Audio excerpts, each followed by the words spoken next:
Good morning, good afternoon, good evening, everyone. My name is Nate, and welcome back to another weather forecast discussion, this time from March 30th, 2024. Now, believe it or not, we're really just going to start jumping straight into things here because we have a lot of weather to talk about, especially as you can see here from the day 3 through 7 U.S. hazards outlook. This includes the majority of severe weather and winter weather that we could be potentially seeing, especially since you can see along a lot of these dates here from the 23rd all the way to the 27th. We got a lot of stuff coming up. First things first, let's address the big elephant in the room, if you will, and talk about these blue circles here to where we could potentially see some heavy snow. Especially here along this weekend into the beginning of next week. So folks that are even in or near those blue circles, guys are definitely going to want to watch out, especially the northeast here up on Saturday, where you guys could potentially be seeing a nor'easter. I also want to mention here that high winds across the weekend is possible over here across Cape Cod, and then heading off over here in towards the beginning of next week on Sunday into Monday, we have the potential for high winds across the board from the plains and all the way up into the northern plains. And then I also want to talk about here this weekend, especially on Saturday, we could see some rain across portions from the Carolinas up Delmarva and into the Long Island Sound, as well as some heavy rain anticipated here at the beginning of next week with some potential areas of flash flooding possible. Now you might have saw what is leading up to it next, the one thing that I didn't talk about in that map, and that's the severe weather. And we're just going to kind of go at it step by step here. Today on Wednesday, there's just a small risk for severe weather across a couple areas, including portions of Oklahoma and northern Texas, as well as areas over here along the coastal, general vicinity here of Texas as well in the southeastern portion of the state. Nothing really too significant, just a 1 out of 5 in the severe weather scale.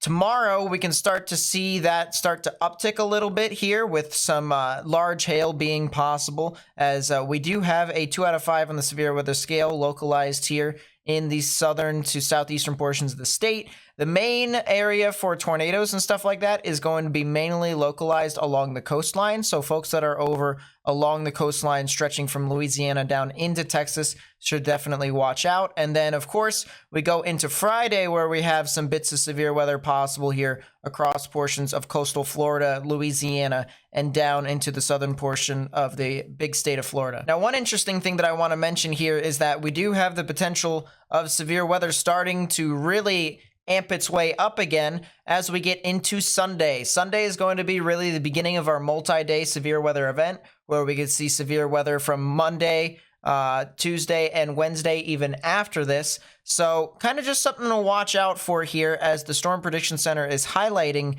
a 15% chance for severe weather within this area, which would also be classified as a 2 out of 5 on the severe weather scale. So interestingly enough, we have a lot of snow squalls and heavy wind across portions of the Great Lakes into the mid-Atlantic and the Northeast. And a lot of it is because of our big jet stream that is starting to plow on through here through our 500 millibar level. And we got some very strong wind shear associated with that. So our eddies are really starting to rise and sink. We're really starting to get a lot of turbulence across the board. And that's going to start to clear out here over the next couple of days, to which we will finally start to talk about our first severe weather system that's kind of really trying to move on through. And this one's not really too strong. We talked about how severe weather is possible tomorrow and even into Friday. There's our upper level low right there, creating some wind shear and creating some showers and thunderstorms across portions of the Gulf of Mexico states. But here's the interesting thing here. If we pay attention over here to our left, we have our new system that is really going to try and set up. And then we also are going to see this system start to kind of curl off towards the north. And so watch this here. We have our system that starts to do so. It starts to curl off towards the north, and our new system starts to try and build off towards the back. And back over here, this is where our new low is going to try and form, or at least our upper level low. It's going to try and merge with this other jet stream that we've been dealing with over the Great Lakes states, as well as the northern portions of the United States. And so as this continues to move about, we have a lot of strong wind shear that is just going to kind of push away from the United States and kind of be a little bit of a barrier. You'll actually see that as we translate to the lower levels. But regardless of whether or not this environment can recover, our new system's going to want to set up. It's going to start to really try to mature here as we get on to Sunday. And then as we get on through from Sunday into Monday, you can see wind shear really starts to intensify over the next 24 hours there. And we got a really strong area here of wind shear with a negatively tilted trough. You can see how tightly compacted these little black lines are, which we call isobars. And the tighter they are, the sharper the pressure gradient is, which means the stronger the wind shear is within that area. And so really interesting to note, very strong wind shear that starts to push on through there. And then we also have another bit of a low pressure system that tries to develop once again back down here near Texas. And this is going to try and create some more severe weather across portions of the deep south, heading up into the Ohio River Valley. So we're just going to have to continue to watch out for this multi-day severe weather event that is really going to try and develop. And then once again, as I said, into Wednesday, we have the potential for some more severe weather because once again, you can see our trough begins to dig down right in front of our trough here as wind shear starts to decrease. We could potentially start to see some strong upper level divergence, which means that could usually result into some convergence there at the surface. And for all the people that thought I just spoke gibberish, I'm going to make it so much easier for you guys by showing you guys the dew point map. Once again, dew points kind of show you how much moisture there is in the air. And of course, the closer the dew point and the temperature are together, that means the higher the relative humidity it is. So we can play this on through. We can take a look from Thursday into Friday. You can see we have a lot of our moisture that is right down here into the Gulf of Mexico. We have our cold front that is going to want to try and set in, push a lot of this very cold, dry air back in behind this, which is going to create a lot of very cold temperatures across the northern portions of the states. This is what we've been talking about in our previous videos, but as this continues to move on through, you can start to see that moisture doesn't exactly stop moving south. It continues to get pushed off further and further down to the south and east. And here we are by Sunday morning. We're going to start to see relatively kind of dry temperatures that are going to try and set in over the area of where severe weather can be. And depending upon how much moisture gets pushed away from the Gulf of Mexico, we'll be able to determine as to whether or not the remnants will be sufficient enough for some strong severe weather. So look at this. By Sunday morning into Sunday afternoon, we're starting to see some moisture start to advect further and further north. But how quickly this can advect north and how strong this will be, well, will kind of determine everything. And by this model here, it doesn't say too much. We're talking about 50 to 60 degree dew points, which though is sufficient, isn't exactly the best for severe weather.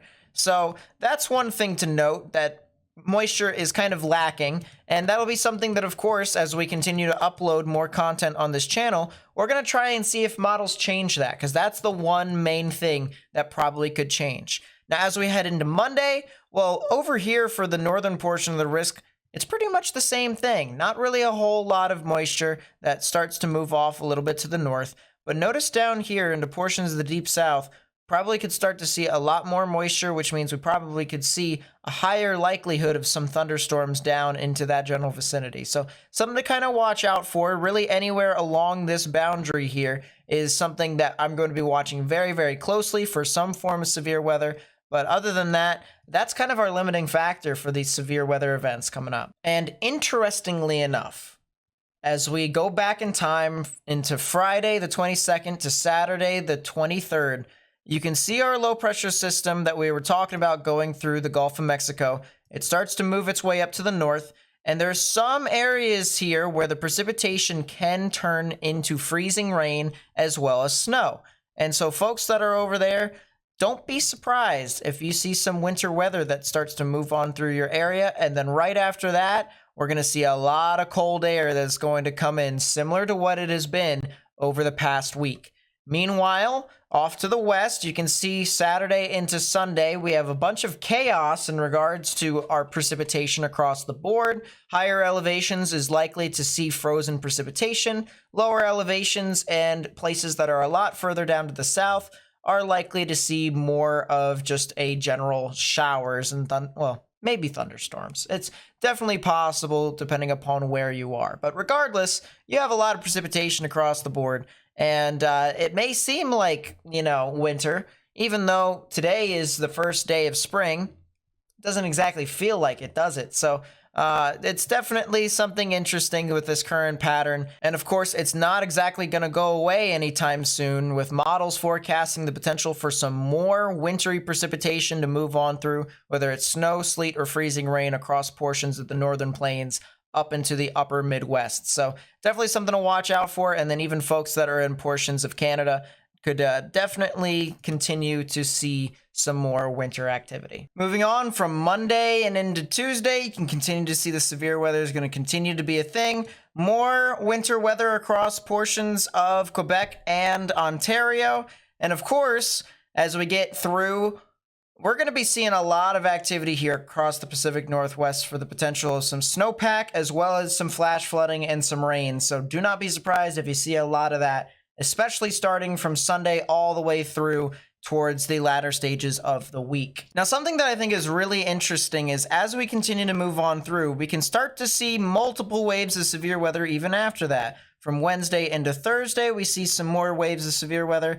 And then, of course, a new building low pressure system that's going to start to move on through into the Rockies. That'll continue to move east. And maybe some winter weather and some severe weather that starts to stretch from Canada all the way down into the United States. More activity here in the Pacific Northwest for snow and rain. And this is just going to continue to be a very active cycle leading into April, where we're going to continue to see more and more waves of winter weather and severe weather to kind of go in tandem. Now, one final thing that I want to note is we can kind of zone in a little bit on what specific areas could get some severe weather, what areas could get some pretty strong winter weather. So folks that are over in the portions of Minnesota, Iowa, as well as portions of Michigan, Wisconsin, northern Illinois, and then eventually going to be into portions of New York, we could potentially see some winter weather for you all right? But maybe not an extreme amount, but just enough. But folks that are also over here along the coastline are going to see a lot of strong winds from this intensifying storm, and maybe even some significant snow on the back end of it. Look at how deep these blues are here that could be impacting areas near Boston, Cape Cod, New England, all the way through up into portions of Canada. So just definitely something to watch out for, as this storm this weekend does seem to be pretty gnarly. We're talking some very strong wind gusts here. As you can see, this is going to move on through. And one thing that I like to pay attention to is look at the bottom right-hand part of your screen. You see that little max thing? That tells you the maximum amount of winds that this model registers in this scenario. And of course, there are multiple scenarios that can actually unfold leading into this event. But just to kind of get a general idea as to what could potentially happen, we see some 71 mile per hour wind gusts off the coast of North Carolina. And that doesn't really change all too much, especially as this low pressure system starts to intensify further and further.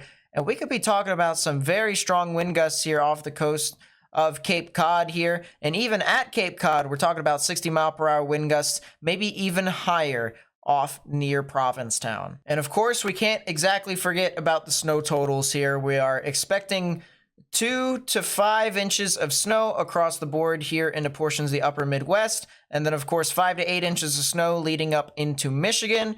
Heading off into portions of Ontario, we could probably see at most about 8 to 12 inches of snow. And then anywhere that is outside of that main band could probably see 1 to 3 inches, maybe. And in some amounts, local amounts, we could talk about 3 to 5 inches of snow.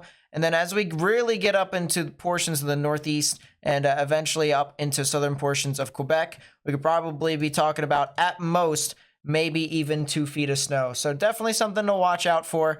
A lot of snow that is expected to come here, and especially since we're almost at the end of March already. So that's just kind of something to keep in mind for. But honestly, guys, that's pretty much it. Once we get into Friday, all right, which is going to be the next time we are going to upload, we're going to show you guys some really interesting things that could be leading up to our severe weather event on Sunday, as well as some final little things that people should know about with this, should we call it a nor'easter? Should we call it just a regular low pressure system that's going to be moving on through, the next storm system, if you will? Just some little tidbits that people should know as this continues to move on through. With that being said, thank you guys so much for watching. If you did enjoy the video, please be sure to leave a like, subscribe if you're new, turn on notifications, share this with friends and family on social media. Also follow me on social media. Link will be in the description down below. And once again, Our next video is going to be on Friday, so please be sure to stay tuned to that, and peace out, everyone.